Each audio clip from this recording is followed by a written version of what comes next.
सेवानिवृत्ति राज्य कर्मचारी संयुक्त समन्वय समिति के पदाधिकारियों ने की।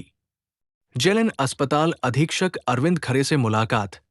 अधीक्षक करे ने सीनियर सिटीजन को लाइन में लगने व दवाइयां और जांच करने में लाइन में लगने को लेकर बारकोड के बारे में दी जानकारी।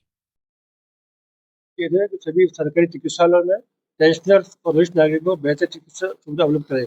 इसी क्रम में हमने गत दिनों एक ज्ञापन दिया डॉक्टर साहब को, उनसे निवेदन किया पूरे आपके चिकित्सालय में वरिष्ठ नागरिक और पेंशन के लिए डिस्प्ले बोर्ड लगाएं, ताकि हमारे जो पेंशन है डिस्प्ले बोर्ड लगाया तो पेंशन एक लाइन अलग लाइन हो जाएगी और सामान्य नागरिक अलग लाइन अलग लाइन।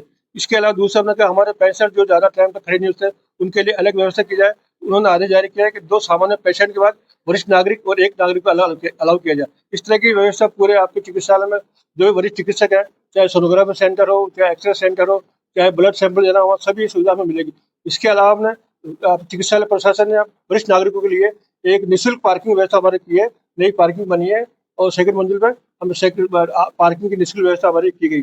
इसके अलावा हमने आपके जो प्रिंसिपल साहब है मेडिकल कॉलेज उनसे भी निवेदन किया, जिस तरह की व्यवस्था जेएलएन चिकित्सालय ने की है उसी प्रकार की व्यवस्था आप अपने अधिकृत आपके आदर्श नगर में जो सैटेलाइट चिकित्सालय है केबी हॉस्पिटल वहाँ भी इस तरह की व्यवस्था जारी करें ताकि हमारे लोगों को फायदा मिल सके। इसके साथ ही हमने सेवाजो साहब को भी निवेदन किया आपके डिस्पेंसरी है शहरी और ग्रामीण क्षेत्र में वहाँ पर हमारे पेंशनर को प्राथमिकता उपचार मिले। उसी क्रम में उन्होंने भी आदेश जारी कर दिया शहरी और ग्रामीण क्षेत्र में जो डिस्पेंसरी है वहाँ पर पेंशनर को बेहतर चिकित्सा सुविधा मिले और प्राथमिकता उपचार मिले। तो ये हमारा आज का है कार्यक्रम।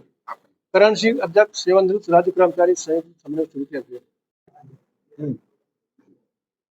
सेवानिवृत्त राज्य कर्मचारी संयुक्त समिति के सदस्य और इनके अध्यक्ष और उपाध्यक्ष हमारे पास में पूर्व में आए थे।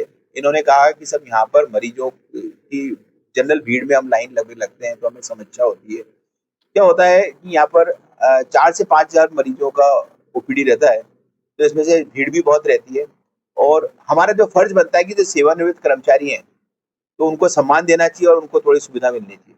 उसी संदर्भ में हमने कुछ कदम उठाए। उसके अंदर उस कदम में है कि अभी हमने जनरल जो वहाँ पे भीड़ होती है तो उसमें हमने सबसे पहले जो पर्ची बनेगी उस पर्ची में ये कहा है कि 2 के बाद में 1 सीनियर सिटीजन को आपको लेना है, 2 सिंपल पेशेंट 1 सीनियर सिटीजन।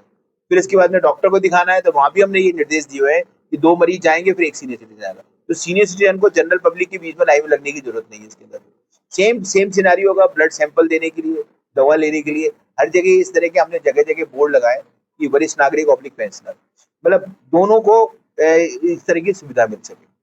इसी संदर्भ में हमने इनसे ये भी एक बात करी कि हमारे यहाँ पर क्यूआर कोड सिस्टम भी डेवलप हुआ है। उस क्यूआर कोड के द्वारा आप आभा आईडी जनरेट करें, क्योंकि आज सबके पास में आधार कार्ड है और सबके पास में स्मार्टफोन है अधिकतर, तो उसमें आभा आईडी जनरेट करें, उसमें स्कैनर को करते within a friction of the second आपको टोकन मिल जाएगा, यू कैन गेट।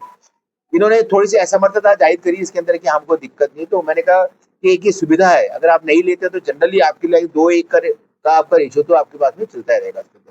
और हम आगे भी हम सोच रहे हैं कि सीनियर सिटीजन को किसी भी तरह की कोई समस्या नहीं हो, उसके लिए हम तत्पर। सर कई बार सीनियर सिटीजन को जांचों के लिए लंबी लाइन लगानी पड़ती है, वो अलग समय दिया जाता है कि भाई 3 से 4 दिन आपको सोनोग्राफी या अदर जांचों के लिए इसमें क्या रहेगा? सीनियर सिटीजन के लिए जो हमने था जो सीटी स्कैन, एमआरआई, सोनोग्राफी और इंडोर पेशेंट और सीरियस पेशेंट, इन तीनों की कैटेगरी अलग रखी है। तो अगर कोई सीनियर सिटीजन सोनोग्राफी करने आता है, दूसरा कोई सीरियस मरीज आता है और कोई पेशेंट की इंडोर पेशेंट आता है, उसको हमने प्राथमिकता से लेने के लिए हमने इनको निर्देश दिया है सोनोग्राफी और सीटी करने के लिए।